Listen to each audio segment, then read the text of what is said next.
What is up guys, and welcome back to the channel. In today's video I wanted to talk about a topic which I kind of feel like a suck at, and that is adding subs to my beats. Now, for some reason subs have never really worked very well in my beats, and generally speaking I think that's because of a few things which I'm going to discuss in this video. So this is mainly about me thinking about how I can improve the subs in my beats, how I can add them more, and hopefully get better at having sub in my beats in general. So if this is something you're struggling with, maybe this video could be useful as well. This is kind of like a thinking out loud video for me. I just want to talk about some of the issues that I've been having and how I'm going to start addressing them, and how I actually have already started addressing them. So sub in general, I don't use it very much in my beats. There are certain samples you can use where you can get away with it. I think if there's a very low end presence in a sample that you're using, say for example you're chopping a jazz beat and there's that really low double bass in it, you can get away with just having that, or you could accentuate that using the isolator. You could bring up those lows and make the mix sound a lot bassier. But the sub is a kind of a characteristic of lo-fi hip-hop, and it does add that really nice low end to your beats. In particular, I mean, check out 1-2. He's one of my favourite all-time beat makers, and pretty much every beat that he has will have some sort of sub in it, which just adds this whole other dimension to the beat. So that's definitely something that I wanted to start incorporating more into my beats, especially after some of the feedback that you guys are giving me about my recent beat uploads. Not in a negative way at all. You guys just said this would have been great with some sub in it, so it got me thinking, do you know what, maybe I need to start working on my sub.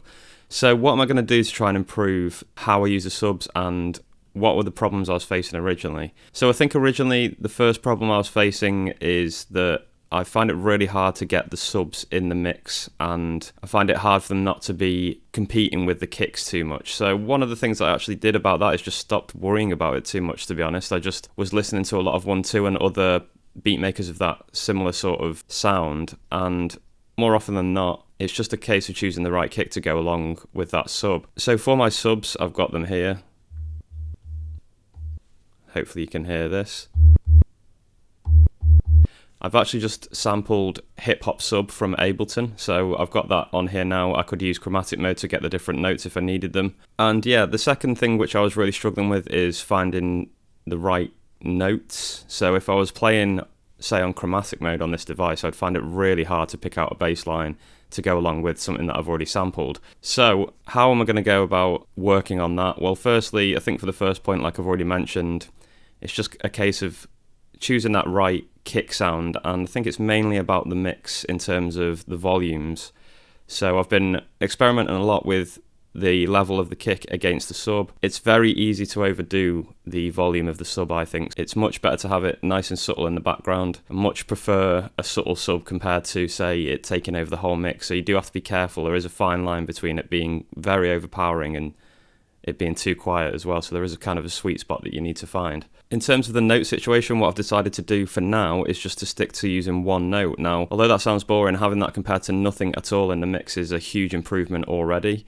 And then my philosophy is basically to just slowly start incorporating different notes. Now, what gave me the confidence with that is, again, listening to 1-2, he rarely has really kind of complex sub bass lines going on. I don't think you really need them, to be honest. A lot of the time you can just get away with one sub note, sometimes even just 2 or 3. You rarely need to go any further than that unless making bass lines is a particular thing that you enjoy doing. So I've started playing around. Here's a beat that I've got, and what I'm going to do is play it along with and without the sub, and you guys can see the difference that it makes. So I've got this sample and I've pitched it down and slowed it down, and I've got some drums here as well.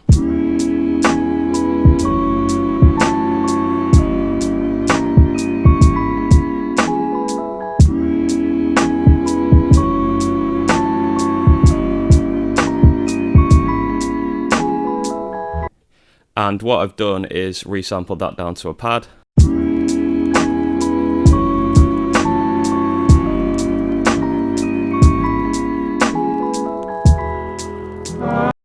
So it's not actually looping yet. I'll be able to go back and do that at some point, but for now this is good enough to start messing around trying to find how I can get this sub to fit into this beat. So I've got the sub note here. And I think one of the most important things about this is just to actually try. I don't think I try enough to try and get a sub into my beats, and I think already I've surprised myself a little bit by using other artists' tracks as a reference and then trying to include it in my own beats. It's not as daunting as it first appeared. So if I was working on this loop now and I've got this sub, I'd probably start playing around with some sort of rhythm like this.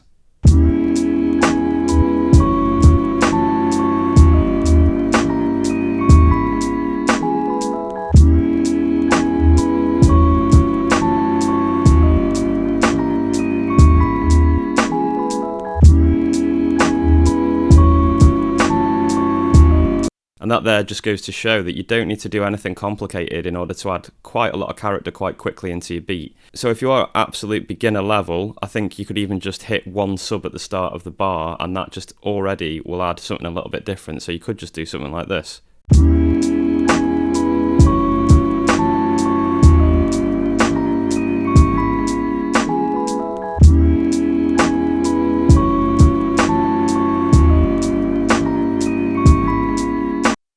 And then you can just start working around that and adding in an extra note here and there.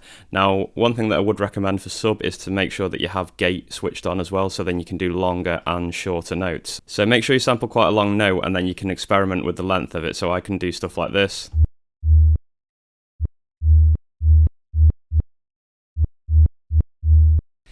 You can hold it and sustain it, or you can just have a quick little hit in there. So that's definitely something that helps. So yeah, you could start with that really simple sub line just at the start of the bar, just to get your head into how it could sound and how it can fit over the top of your mix. This is what I've been doing, and then basically what I started doing is just adding more and more notes where I thought they were acceptable or applicable. And again, I think with the sub as well, you don't want to overdo it too much with the amount of times that you're hearing it in a bar, because it can get very repetitive on the ears if it's going around constantly with too many notes. So let me try and add a bit more rhythm to this, and let's see what we can come up with.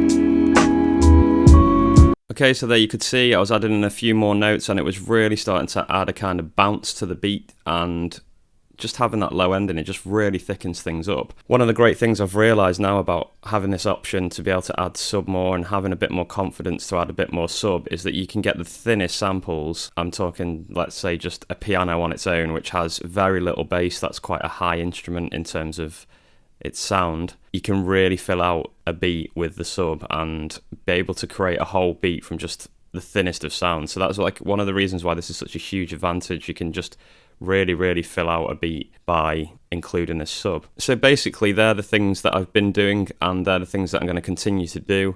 I think if you are struggling with sub, what I would say is just get a sub note and start trying it, because it's a lot less daunting than it seems trying to get this sub popping over the top of your beats.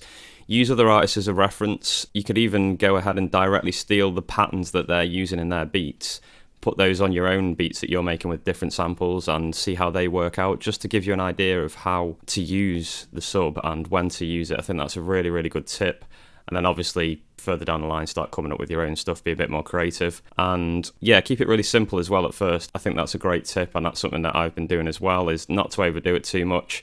Just stick one note on a pad. With the Mark II, obviously, I can use the pitch and speed, and you can try and get that in tune with the rest of the beat and gradually make it more complicated with the more confidence that you get and the better you get at it. I've already noticed after a couple of sessions that I'm really starting to enjoy adding sub, and it's adding a great dynamic to my beats as well. Apart from that, just enjoy the process of it and have fun with it. I think you can add so much bounce into a beat, and I think the sub is one of the sort of key sounds in making a beat really interesting to the listener. So if you are struggling with sub out there, I hope this video helps you guys out. I know a lot of it was just kind of me talking about using sub and what I've been doing, but hopefully there's some information in this video which has helped you. And yeah, just give it a go. I think you will be surprised at the results, and like I say, it just adds so much energy and character into your beats. Thank you very much for watching, guys. If you're new around here, don't forget to hit subscribe, and don't forget to check out spvids.com for my drum packs. You can also check out my Teespring store for merch as well. All the links to those are below in the description.